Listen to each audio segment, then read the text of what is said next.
You're listening to the Archaeology Podcast Network. Hello out there in Archaeology Podcast land. This is Dr. Alan Garfinkel. I'm the president and founder of the California Rock Art Foundation. And what we do is we identify, evaluate, manage, and conserve rock art both in Alta California and in Baja California. We conduct field trips, we have trainings, exercise, we do research, and in every way possible, we try to preserve, protect, and coordinate treasures of Alta and Baja California rock art, of which there are many and diverse. We also work closely with Native Americans and partner with them to recognize and protect sacred sites. So for more info about the fabulous California Rock Art Foundation, you can go to carockart.org. Also, I'm open to give me a call, 805-312-2261. We would welcome sponsorship or underwriting, helping us to defray the costs of our podcasts, and also membership in California Rock Art Foundation. And of course, donations, since we are a 501c3 nonprofit scientific and educational corporation. God bless everyone out there in podcast land.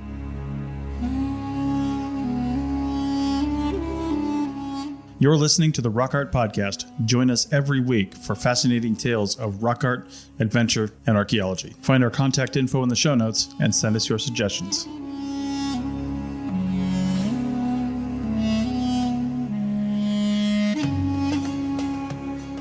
Hey out there in Archaeology Podcast land, this is your host, Dr. Alan Garfinkel, and we're having Alexis Zubia, the performance lead on the Ridgecrest Petroglyph Festival. You'll learn a bit about what a petroglyph festival is all about, a little more about Native American culture, and some of the blessings of having such a two-day extravaganza. You don't want to miss this one, gang.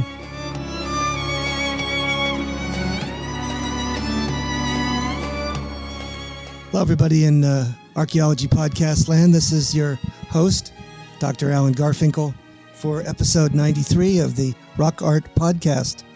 And we are blessed to have our guest scholar, our interviewee of Alexis Zubia, who's the performance lead for the Petroglyph Festival in Ridgecrest, the one and only, the rock art extravaganza that has been going on for quite a number of years, and I believe it's the only one in the world. Alexis, are you with us? Hi there. Yes, I am. Thank you for having me on today's podcast for the 93rd episode. Thank you, Alexis. So the way I start this out is I ask you to kind of reflect and go back in your mind about how you ever got involved with a Petroglyph Festival and being involved in the performance aspect. How did that come to pass, and how did you get interested in being part of this whole shebang, and maybe give some people a soundbite or two about what a Petroglyph Festival could be? Cool. Awesome. Well, I have been joined for the 8th Annual Ridgecrest Petroglyph Festival. It was my first year as the performance lead. I did it only Saturday, and then this year was my first time doing both days. A little backtrack on how I got started. Well, my dad is the chairman of the Ridgecrest Petroglyph Foundation, Educational Foundation. And so he's prior to him being the chairman, he had been associated with the festival, kind of helped get it together in its early years. And he was actually the performance lead for it. And so I used to go as just an attendee of the event of the festival, and I would just see everything to light. And it was just really, really exciting for me. I really enjoyed it. And then when he kind of moved up in that realm, I decided to kind of, ask around and take that lead. And here I am. That's fantastic. So what is the Ridgecrest Festival? Maybe give us a few sound bites if you could. So the Ridgecrest Petroglyph Festival first started 9 years ago. And the whole idea behind it was just to bring to life, first of all, the petroglyphs that you would probably have more information on, but that are, on our China Lake naval base. So that was one of the reasons why we considered it being the Petroglyph Festival. And then all the Native American culture that is surrounding our area, all the tribes that are in our region. And so that was really the focus of it. Obviously, the first few years were not as geared towards as Native American while we were still getting our footsteps in the door. But now we've really kind of made it centric to the Native American culture and the petroglyphs. And prior to COVID, we did have, as you know, we had tours that would tour a group of people and get on China Lake base and you'd go see the real petroglyphs. Post-COVID, that has been an issue that has not actually happened. So we've just been doing the tours for the park that are right next to the location of the festival. And so that's kind of the whole realm of the festival. Now, it's just really there to have fun and understand the culture and respect it, and to just really see this side that the Native American culture is allowing us to see. So that's really what the festival is about. So the Petroglyph Festival is an annual function. I believe it's the first weekend in November. And they've set that up because November is Native American month, isn't it? Yes, that is correct. So I know it's evolved from its original inception. I think I've been part and parcel of that, attempting to support and help with identifying Native American themes and entertainment and what have you, both being successful and also failing miserably. It's been quite an adventure. It has been. Maybe you could give our audience, our listeners, some kind of understanding about, some of the idiosyncrasies or the journey we've been on, Alexis. It's quite amazing, isn't it? Yes. And it's not so simple. It has been such a journey. It is. It's been very complex. At the start of it, we did have an understanding of wanting to bring local tribes apart and to be a part of the Ridgecrest Petroglyph Festival. And within our few years, we obviously took a large step backwards with that, because we were not capturing Native American culture like we should have. And we definitely got the backlash from it. And so, to continue to keep the Native American culture alive with this festival that happens, we had to outsource, and we had to find tribes from the Grand Canyon. And obviously in recent years, we started to get more local tribes. We started with the Tubatalables. I can't remember his name, Darren, something like that. So you had the Tubatalabo, who are in the South Fork of the Kern River and the far southern Sierra. Yes, we finally got them back for the first time, which was a first local tribe in a long time, which was last year. Yeah. Our point of contact, rest in peace, he actually was in a motorcycle accident and passed away, but that was really unfortunate. But after that, we started to really get local tribes to want to commit to this. And this was our first year where we had, the importance of the local tribes. And we really got to, we, as in my dad, he got the powwow out there, and it's just really beautiful to see how from past years where we started with local tribes to where we kind of backtracked and we're just trying to fulfill Native American culture, to where we're actually starting to get the local tribes back. And it's just such an honor for them to be in our presence. What's it like to strategically align with another group and develop a powwow? I know in years past we had one, I remember. Yes. But then we had skipped that for many years as well, and then brought it back, did we not? Yes, no, that's completely correct. I don't mean to put it all on my dad, but my dad really did, Matthew Zubia, he really did commit to learning about, the powwow and getting in touch with Pete Whitehorse and really, doing his best to really have those conversations with what can we do to support you, to get you out here, to put on this powwow, to show everyone what the Native American culture is about. And that's really what he did. It took him, I was just having this debrief with him last night about how he got him here, and, how it took about 8 months to actually get the powwow here and to see it through. Unfortunately, he didn't see it through because he ended up getting COVID, right before the event, which was so crazy. But yeah, that was really what it was. And I talked to Pete Whitehorse, and, he would love to talk to, to his point of contact, which he sees as my dad, and really see if maybe next year is going to be the start of something great.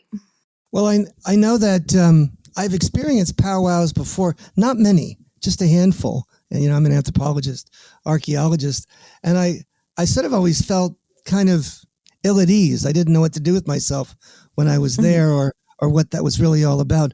But this one I felt very differently. I have to tell you, the way the announcer and the drummers and the ceremonial dancers were respected and introduced and loved on and honored and paid homage to was really, really something. Yes, it really was. Do you understand? Yeah.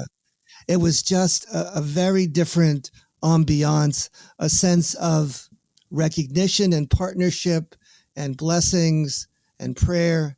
I mean, all of that all mixed together with the dancers. And I thought that the general public who saw it and appreciated it, I think they were into it. I think they enjoyed it. Did you get much feedback on that? I think so too. Yeah. I actually got a lot of feedback. I got so much feedback, I didn't know what to do with it, to be quite frank with you. Well, give me some sound bites, please. Of course, yeah. So a lot of people were really impressed with how much Native American culture that we brought to the Ridgecrest Petroglyph, the 9th annual one this year. And that was really, like you said, the soundbite for everything. Everyone was just really happy that the powwow was there. Not only the powwow, but the fried bread and just everything and its whole entire ambiance that the Native American culture brings to our community, our small little community. I mean, there was people that were coming up to me from outside of our region. I mean, people from outside of our country. There was people from Europe. Like there was people from all over. It was really, really amazing to see how, they just heard a powwow and, maybe they were visiting from Dow Valley and they drove on over here. There was obviously locals that were just really impressed with how large the turnout was this year. Got local vendors and vendors from all over that were just like, wow, local vendors being like, wow, this is amazing. I've never seen it like this before, even prior to that one time we did have the powwow. And I had other vendors that weren't not local that were like, I'm going to come back. This is great. I've never been here before, but they just were so, they did great financially. They made a good amount of revenue. Well, I have to say, I'd been to many, I don't think everyone, but many of the original functions, the Petroglyph festivals, the 2-day events. Mm-hmm. And this one was a transformation for me. There was something very, very different. First of all, the numbers of people were just extraordinary. I think the visitation was up radically. I don't know what the numbers. Did you get any estimates or anything like that? I think our marketing team is still working on those numbers, and they'll probably give those numbers to our executive director of the Welcome Center here shortly. And then we'll put those numbers on our website like we usually do on the rpfestival.com website, which will it'll showcase the numbers from each year moving forward. Yeah. So that was amazing. And then additionally, there seemed to be more high quality vendors, and the food was phenomenal, and the people were very, very friendly, very open, and very. It was just different. There was a different flavor and feeling about the whole festival. It really was. I totally agree with you. So, give us a bit of an understanding of your role and what your responsibilities were with respect to the last festival. Yes. So obviously, as you mentioned, my title is the performance lead. I took that on, last year, and moving forward, I will probably take on that role for a few more years to come. My role specifically is to not, more so last year, but to help get the performers out here, to help select the performers, to help them to feel at ease, to help them want to come out here. Now, once we get them out here, my role at that point is to make sure we get all their writers, which is like the requirements for what they will need to be able to perform. And, I set them up in a green room, and, we have it's basically a space, for them to be able to unwind, get ready for the performance, and, get changed, whatever, get some refreshments in. And then at that point, they'll come up on stage, and I introduce them. I'm kind of like the MC, and I, give everyone a little bit of a backstory about them, and they perform. And then at that point, same thing. I, take them to the green room again, and kind of just, it's on repeat. And at that point, I really get to understand their culture and get to know them on a deeper level, just being, face to face and having that interpersonal interaction with them. And just make sure, that they are very pleased with how everything's turning out, so we can get them back next year. So I guess one of the first things was, it's not so easy to acquire a Native American performer, is it?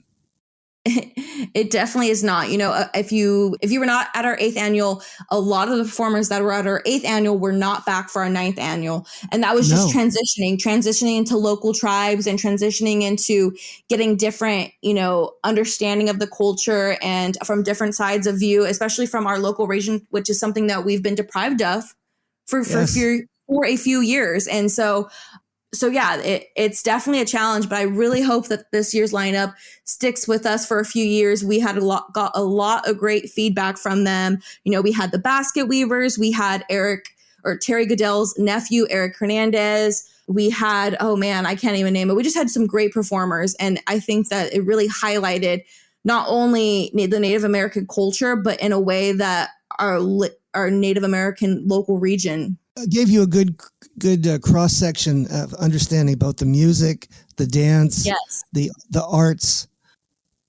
Last year, when I was at the festival, I decided that we have this thing called a petroglyph park, and wouldn't it be interesting to use that as a means of educating and entertaining people and having them learn a bit about the petroglyphs, since that's the theme of the festival. And I didn't know if it would work. I didn't know if it would work or not. I mean, we'd never tried that. So we gave it a go and people loved it. And then this time we elevated that, made it one of the centerpieces, had people sign up. And oh my word, there was I did 4 little tours, walking tours one day and 3 the next. And I think the most people I had, one was a dozen. And it's a lot of people. It's a lot of people and very entertaining, and people signed up. And I actually had to add an early one because a couple of people from San Diego wanted to have that tour as well. So it's interesting to be part and parcel of this, theme. And with that, I'll catch you on the flip-flop. We'll continue in the next segment. Well, welcome back, everybody. This is Dr. Alan Garfinkel, episode 93 with Alexis Zubia, talking about the Ridgecrest Petroglyph Festival, the only rock art festival in the world, to my mind. And Alexis, I know we sort of gave people a few sound bites and some of the overarching elements of what it's like to deal with orchestrating a performance like this.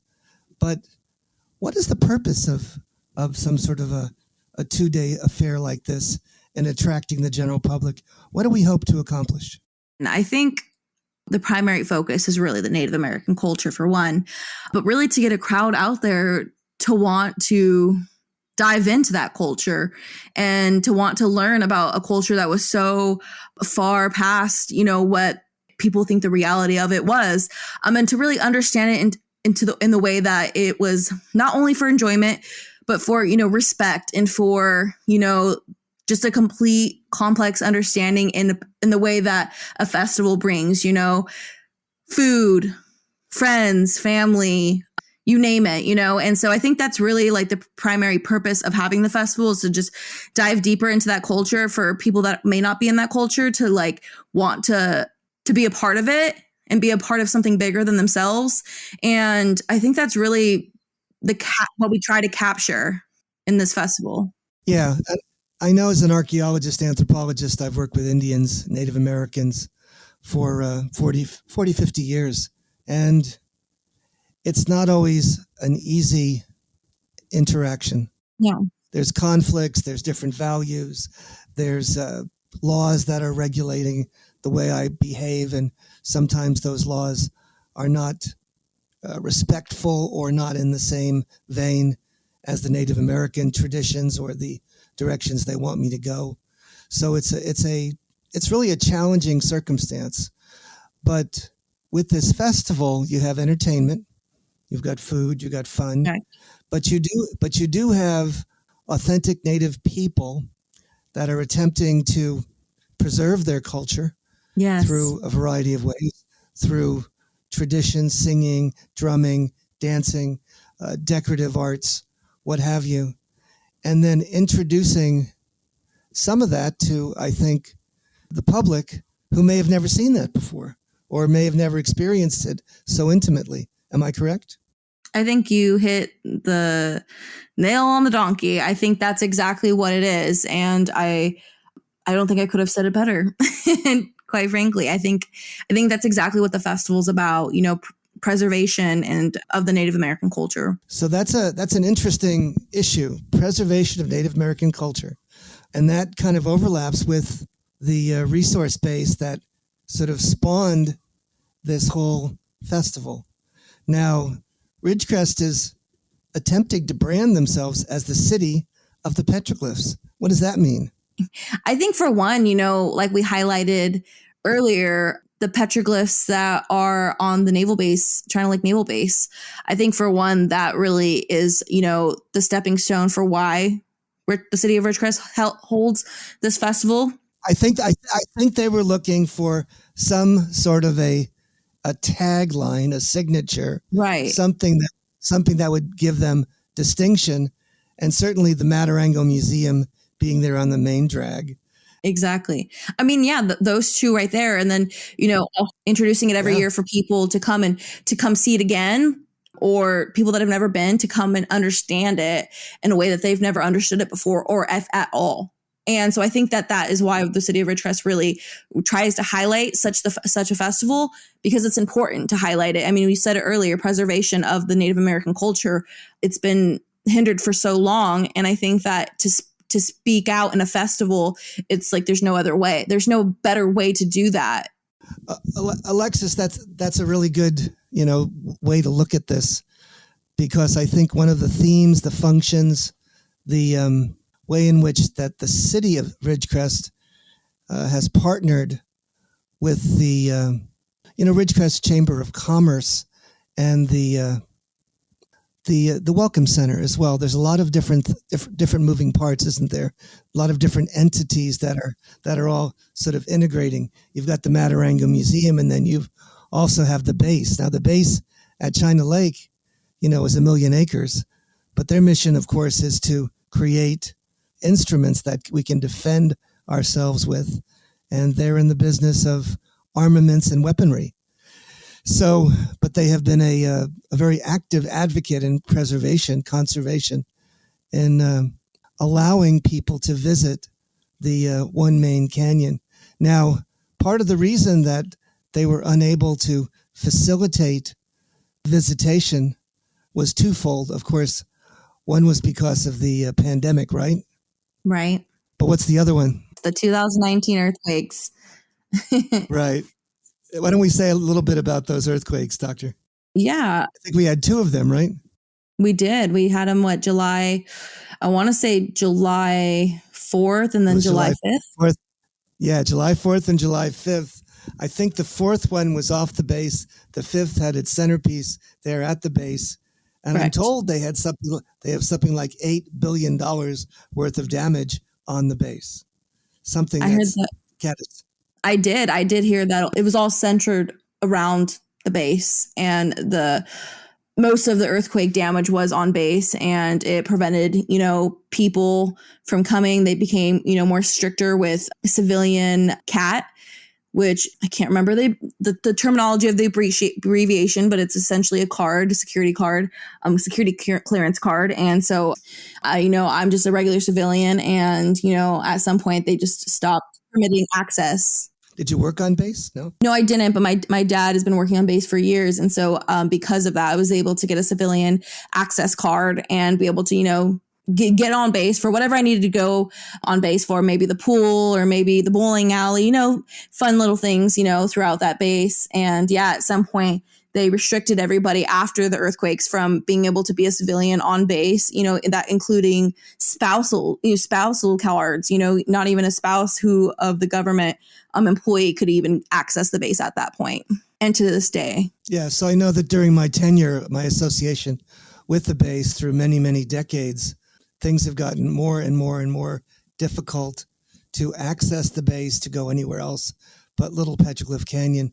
Now, fortunately, in the last few years, I had a graduate student who wanted to get her PhD from the University of Florida, and she was permitted to go to a number of different canyons and photograph and document petroglyphs throughout the base during her tenure there. She was there for a couple of months to do that. So there are occasions and circumstances, windows of opportunity, but again, it just depends upon the circumstances. And there's been a lot of chaotic and tremendous challenges that the base is facing. So Definitely. I've heard, hopefully I've heard that come this spring, come May, they're now considering opening up Little Petroglyph Canyon again, but we shall see. I heard that too. We shall see, right? It would be such an honor to restart what we'd started 9 years ago. The visits. And so I think that would really highlight our festival again, more than, it did before, because we've been, like I said, deprived of being able to visit the canyon. And so I really hope that we get to see the light someday again. But at the same time, I am understanding of the concept as to why it is restricted from the public. And I do too. Now, I think I understand that they're opening the canyon or the facilities there on the base to Native Americans selectively, and they're allowing them to go to the Coso hot springs for their sweats. Have you heard that or no? I actually have not heard that. Enlighten me. I'm a little intrigued on this. Well, in the past, they use the old 1930s structures, and they bring in tarps and they do sweats out at the Coso hot springs because the steam and the actual heat allows them to do that there, and they can stay overnight and camp there. Interesting. And I think it's only for Native really people neat. And those that. And this is just ritual. a select. Okay. Yeah, I mean, it's a group of Native people, but the Native people can invite other non-natives, and if they wanted to go there for sweats. But I believe there is someone there, at least there was in the past, who leads those kinds of trips, and they're given somewhat free access because that the Coso Hot Springs, of course, has been a religious or sacred site to the Native people for hundreds, if not thousands of years. Neat. That's really neat. Have you ever been out to the hot springs? No? I have not. That is something that, as being a local, I have not dived into yet. And I would it really interests me to go, but I'm just waiting for the right time, right?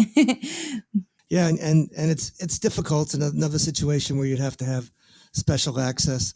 That's where they do the geothermal facility right there. And they've produced energy that I think is exported outside of Ridgecrest. And I think they produce an equivalent amount of energy as a nuclear power plant. That's what I'm told. So you can imagine with this active geothermal energy available, it makes it an interesting exercise. You've got the industrial side, plus you've got the religious, sacred, and native tradition side meeting up at one interface. So. And with that, we'll take a break and come back for the third and last segment. See you in the flip-flop, gang. Welcome back, gang. This is Dr. Alan Garfinkel with the third segment, episode 93 of your Rock Art podcast with Alexis Zubia, talking about the Petroglyph Festival, talking about its concept, its development, and what Ridgecrest pulled off on the 9th Annual Petroglyph Festival. So, what do you think the greatest wins were, Alexis, at this festival? What do you think that was done the best and you heard the best things about? And what would you do different, or what things would you bring back? And what ideas would you want to test out during this next year?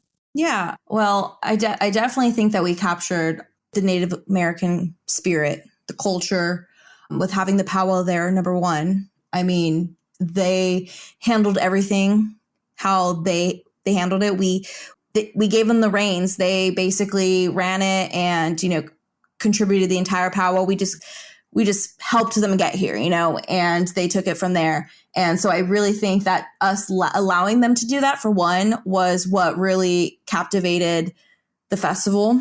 And I would definitely hope that they would, decide to come back in years moving forward. As far as, my focus, which was, the stage, the performers on stage, I think that we really captured a lot of that American culture that we have not in the past, and not that we haven't completely in the past, but I think we really highlighted that local spirit, that local reality. And I think that was really, really important for this year's festival. And moving forward, I would love to keep that going. Obviously each festival, there's always something new that we learn about that we need to do better in the next years moving forward. And, this year, I think we were very limited on that. I think, we did very well at capturing what we wanted to capture all along for these last 9 years or 8 years prior to this year. And so as far as that goes, I mean, I'm always open to consideration of, other people that, one was, hey, why aren't you playing music during the dead period of the performances? But we really want it to be all about Native American culture. So, something that we have been talking about is maybe having instrumental Native American music playing when there aren't any performers on stage to kind of, make it not sound so dead. Because, the powwow is across from where all the vendors are, from where the stage is. So it is hard to hear when you're in one vicinity and you're not near them. And so that's one thing that we kind of discussed, and hopefully that we can bring that next year. But I don't think that it was a breaking stone for how successful this festival was. I just think it would be a great incorporation moving forward. Did people partake and go into the Welcome Center much? Was that highlighted or showcased? I don't think as much as last year, since we opened it last year, but I did have a few people ask me, where are the camel rides? Why aren't there any camel rides? And so I think that would be really cool to maybe bring that back. But at the same time, I think the importance of just the Native American culture is what we want to define the festival as.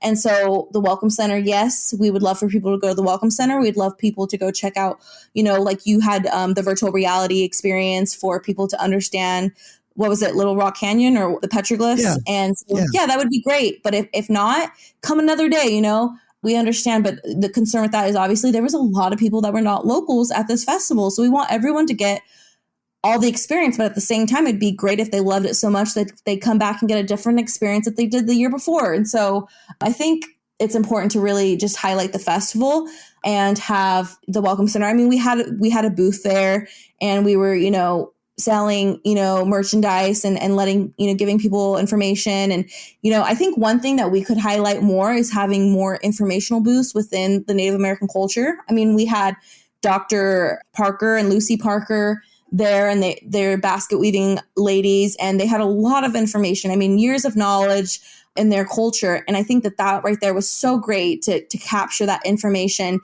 within their community, and to have more of that would be even better, to highlight more of the festival. We had a great stream of vendors of, I can't think of the word right now, but of vendors who were selling merchandise within the Native American realm. And so that was great. And I think we really did a great year this year with capturing all that. Of course, we had non-Native American retail vendors and food vendors, and that was also great too. We want them there. We want them to come and share the experience with us. And so I think overall, this year was really spot on to what we hope to see in the next few years and moving forward. Yeah, no, I think you did a fabulous job. I think you accomplished your aims, and I really felt good about participating this year, above and beyond everything else that had been done before. Also, the natural environment gave us a wondrous couple of days. It wasn't windy, the weather was perfect, and the weekends were great. It really was. It was really, really wonderful. And sometimes that's not the case. Sometimes the wind can get us down in Indian Wells Valley. But the W word. Yes, the W word, right? But Indian Wells Valley is a remarkable place, and it's good to educate people on the nature of its natural environment, its history, its prehistory, the flora, the fauna, the ecology, etc., because it has a lot going for it and a lot of remarkable aspects. And many people, I've talked to them, and they've lived in the area for many years, and they are ignorant of anything about where they're living and what the history and prehistory and other elements are of it, which always surprises me.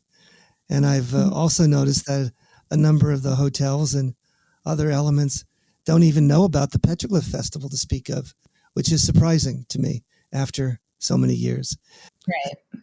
I think you're getting the word out much better these days, aren't you? I think so, yes, but there's always, room for improvement. I hold our festival to a high standard now that we're coming up on the 10th annual, but I don't shy away from more marketing, from more capturing, a larger audience and getting everyone out there to really understand what the Petroglyph Festival is all about, really. So yes and no. Yeah. I know in the past, the local paper has always featured and talked about the festival and had interaction, posters, yes. And then also the closing of, the main streets to get in there. I went down the wrong way and the police told me what I was doing wrong. So that was nice to get that back. And then I was toured around in one of those little buggies. So that was also amazing. But nice. People were so helpful to me and so happy to see me, and such a wondrous experience. So why don't you put a bow on it, Alexis, and tell us something to be the tagline for Festival number 10. How's that? Definitely. Well, next year, November, the first weekend of November, we'll have the 10th Annual Ridgecrest Petroglyph Festival, double digits, something we've been looking forward to and something that we really want to start diving into way before we have in the past. We really want to highlight all the Native American culture. We're going to have pretty much similar lineup that we did last year, God forbid, as long as the performers were happy and want to come back. A lot of the audience and attendees, festival attendees, really, really loved the performers this year. And so that's something we really want to keep intact with, all the way from Eric Hernandez. Hopefully his uncle will join us again this year for the hoop dancing. The Akamai Culture Group, who is a local tribe, and Sage Romero is the point of contact there. And I'm so thankful he and his group came out, and we hope to see them again next year. And of course, we had the Blue Mountain Tribe, who actually just won the Native American Music Awards. I follow them on Facebook, and I just saw yesterday that they won. So congratulations to Blue Mountain Tribe. And we really hope to see them out there and hope to have a larger audience, because they are just phenomenal. And really to have the powwow out there, and then the Native American fried bread. I mean, that was a huge hit. I don't know if you were at the festival, but that line was large. So I couldn't face it. I love fried bread. I'm not facing that line, but I next year I'll do it. I'll get there early. Yes, it's worth it. And we even considered, well, why don't we try to get two fried bread vendors? And so that's something we're juggling, because we don't want to take away from the vendor that was there this year, who was absolutely phenomenal. She was great. I cannot remember her name, but when I get to it, I will let you know. But yeah, was it Regina? It was Regina. Her name was Regina. She was great. She was awesome. Her team was awesome. They were so helpful. So yeah, I mean, and everyone really seemed to love their fried bread. I mean, it was delicious. I tasted it and I was in awe. But yeah, really to come out there and even if you aren't sure, maybe you have a business and you want to come out there and be a vendor, let's do it. This year, something that we haven't done in years past was a vendor came up to me, a Native American vendor who was with Pete Whitehorse and their entire group for the powwow, had Native American shirts and Native American printed bottles that they wanted to give out on stage. And so they gave them to me, and I shouted them out, and I let people know where they're at. And we were able to give out free merchandise, and what I did was some Native American trivia, very simple. And I think it really captured the audience, and it kept people there wanting to see more performers. So that was really fun. And that's something that we want to incorporate for next year. So yeah, I think come check it out next year and come see what the 10th is going to be all about. I mean, it's going to be great, bigger than ever, and really capturing the Native American culture more than it did this year, because we're always about growing the festival in that aspect. Alexis, you're entertaining, and I can just feel your enthusiasm. So thank you, Alexis. God bless you, and see you next month. Thank you. See you in the flip-flop, gang. Take care.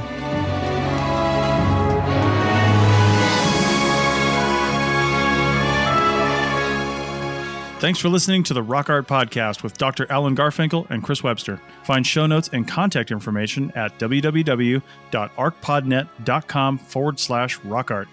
Thanks for listening, and thanks for sharing this podcast with your family and friends.